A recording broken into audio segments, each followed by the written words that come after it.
Alright everybody, let's get this done right. Oh, okay, whoops, might be guys. That was kind of silly of me. Anyway, let's do this. Welcome back to the Mentor Roulette grind. This time, the Wheel of Jobs landed on Sage on the first Monday evening of the Sohm event, just before 7.2.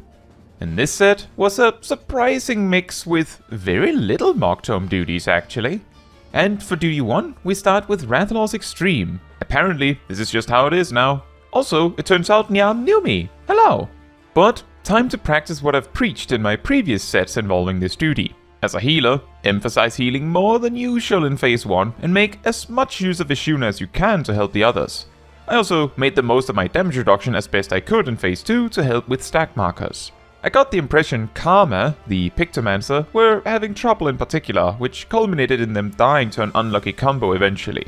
And, in the end, we had to knock Rathalos out of the sky 3 times. I considered this could be partly blamed on how much time I spent on helping with Ishuna, but I really doubt it considering I wasn't spamming heals when Rathalos was down.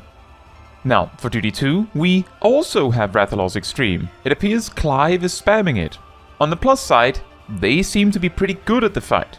Now, this run actually went a lot faster and smoother than the last one, where I think only the Pictomancer got hit by something avoidable once. The main mistake I felt I made was that when I got a stack marker, I should have used Qarn first, as it would be ready again to help with the next player's stack. Although, it's not like Rathalos is guaranteed to do stack markers that quickly in succession. But this is also only a minor optimization as no one died anyway, and so we could argue the damage reduction wasn't even needed. Now, after this duty, I took a short break to let someone else land in the Rathalos Extreme spam. Whether that actually helps or not is hard to say. In fact, due to how many duties that need healers, it could be argued waiting and allowing the Rathalos Extreme posting to accumulate time, and so perhaps priority just increases the probability that I land there rather than decreases it. Oh well.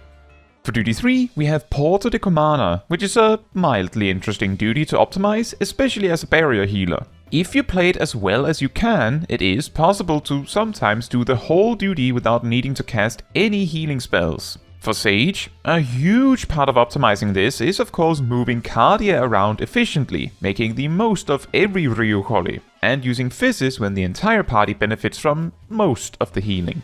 Assuming the party doesn't take any avoidable damage, this should be perfectly sufficient. Soteria can also be handy if 2 Cardia heals won't be enough to top up our non-tank fully. In phase 2, it can also be a good replacement for Ryuholi after a tank buster. Another small thing to consider is that all characters recover 1% of their max HP every tick, meaning every 3 seconds, while in combat. So letting players not be topped up fully when it's safe to do so means free healing. Overall, this group went well with this strategy, but it did get a bit down to the wire in phase 2, which could possibly be explained by some of the mechanics that were not properly dodged, as each of them costs a Ryuholi or something along those lines, and eventually you run out of those. For duty 4, we land in Rathalos Extreme again with Clive, and this duty started with one of the funniest openings I've seen in a long time. Himiko opens with, "I hope you know what to do," and Rathalos immediately takes offense to that. Charges Himiko and combos it into a tail slap before I can heal them up for immediate death. After Himiko recovers emotionally, they sort of apologize for the brain fart moment and gets back up, and immediately gets comboed to death again. At this point, I'm of course thinking, oh, this is going to be a long one. However, after this, we only have a few minor mistakes for the rest of the duty, and even managed to finish phase 2 with only 2 downs. Great success! For duty 5, we went to Sohm, and something interesting happened here. Over the course of this entire duty, the tank uses Shadow Wall during the second AoE pull, and then uses 0 defensive cooldowns for the entire duty, with the sole exception that right at the very end of the final boss, both Rampart and Shadow Wall comes out. I guess as the fight is wrapping up anyway. What I think is interesting here is not exactly to point at the tank and go, "No defensive cooldowns," but rather to say, I wasn't particularly stressed in the entire duty. Which is to say, in an early Heavensward duty, some healers are so effective at their job that your average tank is perfectly safe to not really use their defensive toolkit at all, and still get away with it. So I guess it isn't that surprising some tanks make it far past that point without properly learning to use their defensive cooldowns. The fact that the healers can be capable of making up the difference so often can also cause some tanks to get the wrong idea. That the reason why suddenly there is a problem as they progress through duties is that the healer's bad. Obviously, it shouldn't be too surprising that a strong healer can make up for a weak tank and vice versa, but it can be difficult to tell for the weaker link that is what is happening. And by the time a tank reaches the duties where it no longer works to put all the work on the healer's shoulders, they might have already decided that they themselves are playing perfectly well and won't do more. Although, fortunately, this is only a small amount of players. I imagine, in this duty's case, that part of the reason the tank wasn't using much was also because I wasn't using that much either. For duty 6, we went to Under the Wizard Hat. Having nothing better to do, I counted my doses casts. 10. So, the fight took about 25 seconds, I suppose.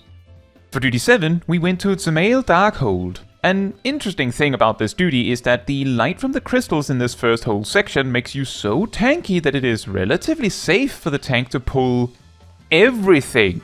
As long as the party stands in the crystal's light, of course. Another interesting thing about these blue platforms is that the first platform in the dungeon, the optional one, takes 40 seconds to unlock, divided approximately by the number of players standing in it. 10 seconds with all 4 there.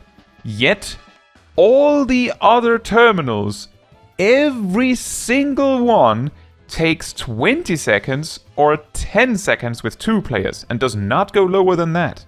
So essentially, the first platform, one could argue being meant to teach you about the mechanic, works differently from all the rest. Hilarious.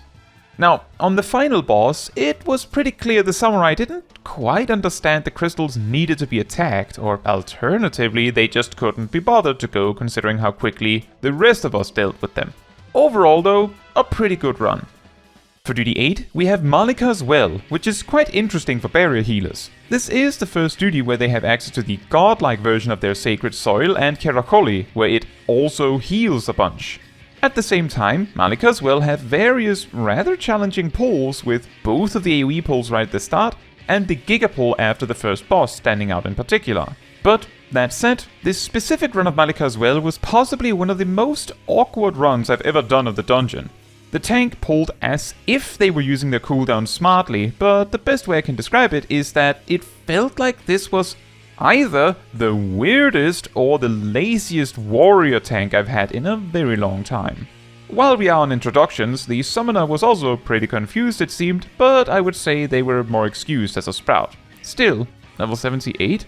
The bard was alright, I think. Now, what do I mean by laziest tank? I mean, they barely used defensive cooldowns, and if they did, they typically either opened with them or suddenly sprung into action precisely if I let them drop super low. To clarify, the way I tend to play Sage around warriors is to hold what I have until they use Raw Intuition or Bloodwetting. That way, I can use my stuff to easily carry them over to the next Raw Intuition use. The best way we can both make the most out of our toolkits is by me letting the warrior choose when they use Raw Intuition, and then I step in when Raw Intuition is on cooldown. If I use Qarn right after Raw Intuition drops, there is about 4 seconds of nothing, giving the warrior a chance to drop low again for the next Raw Intuition, giving a relatively solid rotation of cooldowns. But this also means that if I play with a warrior that does not play ball on this strategy, they will find their HP drops extremely low before I conclude they will not use Raw Intuition, possibly scaring them every time. Oh well, gotta learn somehow, right? I am, however, mildly shocked considering the amount of times I let this warrior drop low that there was no change in the way they went about it. They didn't ask me what I was doing either in case they felt like I was intentionally scaring them or something. but what would happen is that they would maybe use one cooldown as they pulled and then slam every cooldown they had, sometimes including raw intuition when they dropped to near death, so it made things very difficult for me. In hindsight, I guess I could have said something, but this is also the kind of way that I try to practice different ways of teaching. Sometimes it's enough to just do my thing and let them figure it out. Other times, words may be necessary. But this also circles back to my previous musings from Dzemael. Why would this warrior really learn that much about how their defensive cooldowns work, when this seems to work well enough? Despite all my frustrations here, it's not like we didn't clear. In fact, we pushed through the entire duty with 0 wipes. Although the final boss got problematic enough for the team that I marked myself to help. But that has nothing to do with tank cooldowns. For Duty 9, we went to Lapis Manalis, and this tank essentially demonstrated exactly why I play Sage this way when my tank is a warrior. For every pull, they used Bloodwetting when it was needed, and then I would use Keracholi and Heimer or Panheimer, and then the warrior could use Bloodwetting again, so we simply could alternate the efforts. On a slightly different note, a tip for new aspiring summoners is that the Rekindle ability you can use once during the Phoenix summon can be used on other players, and unless you actually need the healing yourself or you see someone else needing it, a default of putting it on the tank is a pretty good idea. Throughout the duty, it was clear both DPS were getting caught off guard by mechanics on each boss here and there. In fairness, the Samurai, which I guess came with the tank, seemed like they might have been a first-timer. Overall, the duty went very well though, and I felt much more relaxed than in the previous duty. For Duty 10, we were a 28-minute replacement in Yuweyawata field station, with just the final boss left. The tank said they had already tried 2-manning it, but stated that they were lacking in heals. Given they had about 20,000 less HP than best in slot with food, I could see why that would be. Considering that I felt quite hard-pressed myself, did you know that warrior can solo Yuweyawata field station synced? However, with a normal light party, this was a breeze. A quick bunny battle. And finally for Duty 11, we went to Sunken Temple of Qarn Hard, which itself is just a very wacky dungeon. The tank mentioned this was probably their second time here, and Vivi Blackmage, the Black Mage, said this was probably their first time here. They were probably confused by the existence of the Sunken Temple of Qarn normal. Either way, the tank and ninja seemed to be doing alright overall, but our Vivi here seemed a bit confused about their rotation. They were, from what I could see, doing what I have referred to as the MP Battery Mage rotation, which involves using Thunder and mainly alternating B3 and F3 and then occasionally Flare. Link to the video of me talking about this in the description. So, after a bit, I offered to give them some tips. They responded with an excited yes, and the tank actually halted in front of the second boss, and I gave Vivi here the overview of level 50 Black Mage. Use B3 and F3 to switch element. Use B1 for MP. In Fire, use F1 for damage. Only use F3 if you have the Fire Starter thing. For multi-target, replace B3 with B2 and use Freeze for recovering MP. For Fire, use F2 both to switch in and also for damage, finishing with Flare. I also mentioned Transpose and Umbral Soul, but they'll probably catch that one later. That said, while there were mistakes of course, on the final boss, I did see them perfectly do F1 into F3 with Firestarter procs. I also mentioned they could find my guide right here on YouTube in case they needed a refresher. Unfortunately, that guide predates Umbral Soul being level 35, so while it is mostly accurate, hopefully they'll see the pinned comment. They did also mention writing down all of the tips I gave them, so whatever the case, I'm sure they will improve greatly. Now, what invited me to offer advice in the first place in this case was that both the tank and the Black Mage themselves seemed very talkative and positive, so I imagined they would be receptive to advice. Know which battles to take and which ones to avoid. A very fun group, so I wasn't even concerned about how fast or effective the run was. An interesting set of duties this time around, and with Sage out of the way, we have only 2 DPS left on the wheel. I also wanted to mention that after that Malikah's well duty, I felt quite frustrated while doing the duties themselves.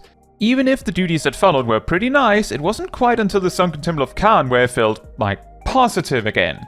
I recall in the moment thinking through the duties that the frustration from the Malikah's well duty made me feel like the entire set, also the duties leading up to it, were frustrating. So it's a good thing I write notes on each duty right after running them, so it doesn't all get swept up in one awkward duty.